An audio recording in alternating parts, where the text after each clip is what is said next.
ही breaking बातमी पुण्यातून येते।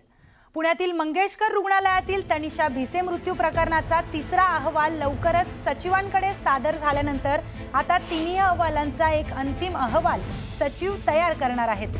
त्यानंतर अंतिम अहवाल सचिव मुख्यमंत्र्यांकडे पाठवण्यात आहेत। मुख्यमंत्री देवेंद्र फडणवीस अंतिम अहवालावर काय निर्णय घेणार याकडे सर्वांचं लक्ष लागले। दरम्यान पुण्यातील दीनानाथ मंगेशकर रुग्णालयाच्या ढिसाळ कारभारामुळे गर्भवती तनिषा भिसे या महिलेचा मृत्यू झाल्याची घटना घडली होती।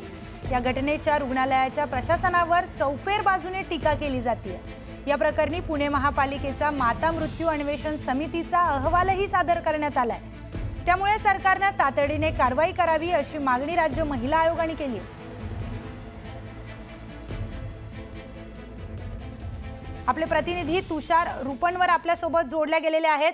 तुषार, माता मृत्यू अन्वेषण समितीचा अहवालही सादर करण्यात आलेला आहे। मंगेशकर रुग्णालयाच्या बाबतीत आणखी काय घटना पुढे समोर येतात? मंगेशकर रुग्णालया संदर्भामध्ये तीनही प्रमुख अहवाल आरोग्य सचिवांकडे सादर करण्यात आलेले आहेत। आरोग्य सचिव आता या तीनही अहवालातला एक मसुदा तयार करतील आणि तो मसुदा मुख्यमंत्री देवेंद्र फडणवीस यांच्याकडे अंतिम अहवालासंदर्भात सादर केला जाणार आहे। आणि हा अहवाल अंतिम अहवाल मुख्यमंत्र्यांकडे सादर केल्यानंतर मुख्यमंत्री देवेंद्र फडणवीस दीनानाथ मंगेशकर या रुग्णालयासंदर्भात ज्या प्रशासनातल्या त्रुटी होत्या किंबहुना जे यामध्ये दोषी आढळतील त्यावरती कारवाई करताना पाहायला मिळणार आहेत। कारण की यापूर्वीच मुख्यमंत्री देवेंद्र फडणवीसांनी स्पष्टपणे आपली भूमिका जाहीर केलेली आहे। या प्रकरणामध्ये जे दोषी असतील त्यांच्यावरती कारवाई केली जाणार आहे। त्यामुळे आपण जर पाहिलं असेल तर दीनानाथ मंगेशकर रुग्णालय संदर्भामध्ये तीनही अहवाल आता आपल्याला आरोग्य सचिवांकडे दाखल होताना पाहायला मिळतात। आरोग्य सचिव या संदर्भामध्ये या तीनही अहवालातला अंतिम मसुदा तयार करून तो मुख्यमंत्र्यांकडे सादर करतील आणि त्यानंतर आपल्याला मुख्यमंत्री या संदर्भात कारवाई करताना पाहायला मिळतील। नक्कीच, धन्यवाद तुषार दिलेल्या सविस्तर माहितीसाठी। तर अहवाल आल्यावर कारवाई करू असं आश्वासन उपमुख्यमंत्री अजित पवार यांनी दिलं। तसंच धर्मदाय रुग्णालयात निधी असतो तो हळदी कुंकू लावायला ठेवलाय का असा सवालही त्यांनी केलाय।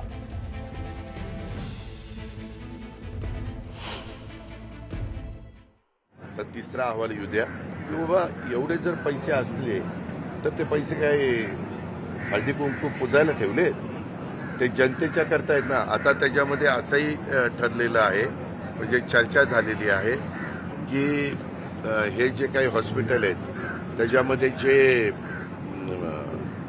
आपल्या चॅरिटेबल ज्या हॉस्पिटल आहेत तसा उल्लेख करायचा की जेणेकरून जनतेला नागरिकांना पण कळलं पाहिजे। तर चॅरिटी किती करता याचा ऑडिट झालं पाहिजे असं मत खासदार उदयनराजेंनी व्यक्त केलंय। तसंच ही रुग्णालये गरजूंवर उपचार करत नसतील तर ती सरकारने ताब्यात घ्यावी अशी मागणीही केली आहे। आपल्या त्यांना जी दिलेली जागा आहे जी त्यांना एरवी पैसे देऊन विकत घेता आली नसती ऐन मोक्यावरची जागा,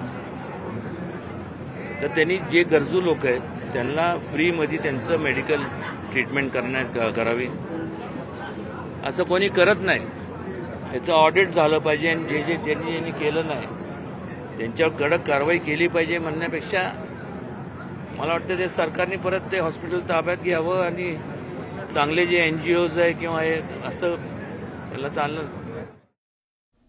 तर पुण्यातील दीनानाथ मंगेशकर हॉस्पिटलमधील तनिषा भिसे मृत्यू प्रकरणी हर्षवर्धन सपकाळ यांनी सरकारवर जोरदार निशाणा साधलाय।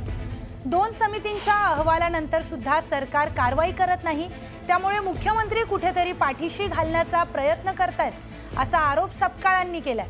दरम्यान दीनानाथ मंगेशकर हॉस्पिटलच्या धनंजय केळकरांवर सदोष मनुष्यवधाचा गुन्हा दाखल करा, त्याचबरोबर केळकरांना सेवेतून बडतर्फ करा अशी मागणी काँग्रेस प्रदेशाध्यक्ष हर्षवर्धन सपकाळांनी केली आहे। डॉक्टर धनंजय केळकरांचा त्या दिवशीचा CDR काढावा आणि दूध का दूध आणि पाणी का पाणी करावं असं देखील सपकाळ म्हणाले।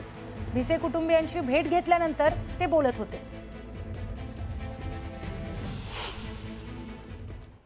जो रुग्णालयाचं व्यवस्थापन असेल त्यामध्ये दोषी असणारे प्रशासन आणि डॉक्टर असतील यांनाही कुठली शरम ही वाटत नाही, हे दुर्दैव आहे। आणि ज्यांच्यावर सदोष मनुष्यवधाचा गुन्हा ताबडतोबीनं दाखल झाला पाहिजे, उच्चस्तरीय चौकशी झाली पाहिजे, अशी प्रशासनाकडून अपेक्षा असताना प्रशासनही कुठे ना कुठे हे प्रकरण दाबण्याचा प्रयत्न करतोय का, अशी देखील शंका या निमित्तानं उपस्थित झाली.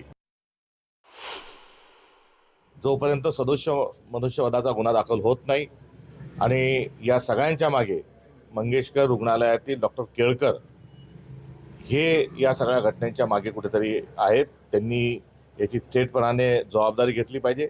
त्यांना प्रशासनाने बडतर्फ केलं पाहिजे, त्यांच्यावर गुन्हे दाखल केले पाहिजे, गटात सहभागी असल्याचाही त्यांच्यावर थेट स्वरूपाचा गुन्हा नोंदवला गेला पाहिजे. डॉक्टर केळकरांचाही CDR काढावा आणि भिसे यांचाही CDR काढावा आणि एकदा दूध का दूध पाणी का पाणी होऊन जाऊ द्यावं.